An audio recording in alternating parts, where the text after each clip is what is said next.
Je ne connais qu'une religion qui invite ses fidèles à se couper de la vie, la religion du management, qui voit dans le désir propre à chaque individu un frein de la performance.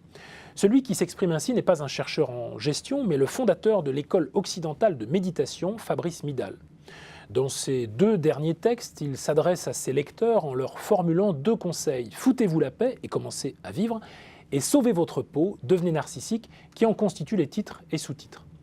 Ces essais, écrits dans une langue qui souhaite s'adresser à tous et toucher un large public, ce qu'ils parviennent à faire d'ailleurs, rejoignent la liste de ces traités supposés permettre de retrouver la confiance et être davantage acteur de sa propre vie.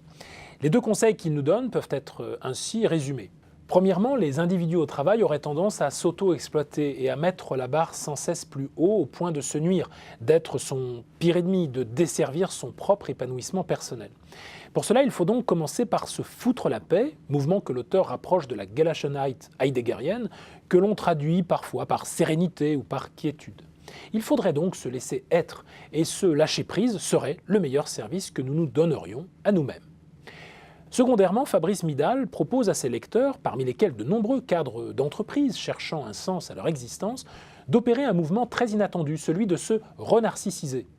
L'auteur fait une lecture très personnelle du mythe de Narcisse, dans laquelle nous découvrons une interprétation contraire à celle que nous connaissons tous, un homme puni par les dieux de s'être trop aimé. Le narcissisme serait bien plutôt une occasion de se ressaisir, de se reconnaître comme digne d'intérêt, de s'aimer soi-même. À la propagande du management, j'oppose, formule l'auteur, le narcissisme de l'engagement. Alors, plutôt que de critiquer la lecture discutable du mythe de Narcisse et la prétendue nécessaire reprise du thème de l'amour de soi dans les univers organisationnels, où il est, soit dit en passant, bien loin d'avoir disparu, je voudrais plutôt insister sur le visage de l'humanité que Midal nous donne à contempler. Celle de l'individu désencombré, qui n'a pas trop d'obligations. Il revendique d'ailleurs ce mot lorsqu'il décrit quelqu'un qui a du chagrin, mais qui, faisant place notamment à la méditation, se désencombre, déblaye en quelque sorte la porte de ses afflictions. Or, de cet individu désencombré, le philosophe américain Michael Sandel voit précisément l'inquiétante montée en puissance dans nos sociétés post-industrielles. Il est celui qui n'a ni racine, ni attache profonde, ni doute sur sa propre finitude. Il laisse faire et laisse passer, en effet, sans s'inquiéter outre mesure de ce qui se passe autour de lui.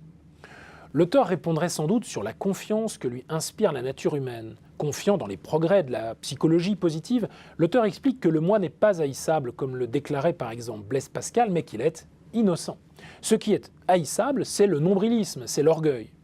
Or, il faut rappeler que c'est exactement le miroir que Pascal voulait nous tendre lorsqu'il écrivait que la vanité est si ancrée dans le cœur de l'homme qu'un soldat, un goujat, un cuisinier, un crocheteur se vante et veut avoir ses admirateurs, et les philosophes même en veulent, se contentait-il d'ajouter justement. Le moi est une idole qui prétend toujours en premier à cet amour toujours exclusif qu'est l'amour-propre. Nul besoin de montrer au moi le chemin qui mène au centre de tout, il le connaît sans qu'on le lui indique. Quelles leçons tirer de toute cette affaire pour la gestion des organisations ? L'auteur invite les personnes stressées à se reconnecter à elles-mêmes. Beau projet en effet, pour lequel Fabrice Midal cite Marcel Proust. Tout ce que nous connaissons de grand vient des nerveux, on dirait aujourd'hui des angoissés. C'est très juste, mais dans ce cas, que devient le laisser-être invoqué dans les premiers chapitres ? Aussi, lorsqu'il évoque un ami travaillant dans le marketing qui était heureux tant qu'on lui fixait des objectifs chiffrés, mais qui ne le fut plus lorsque la traditionnelle technique du management par objectif a été abandonnée.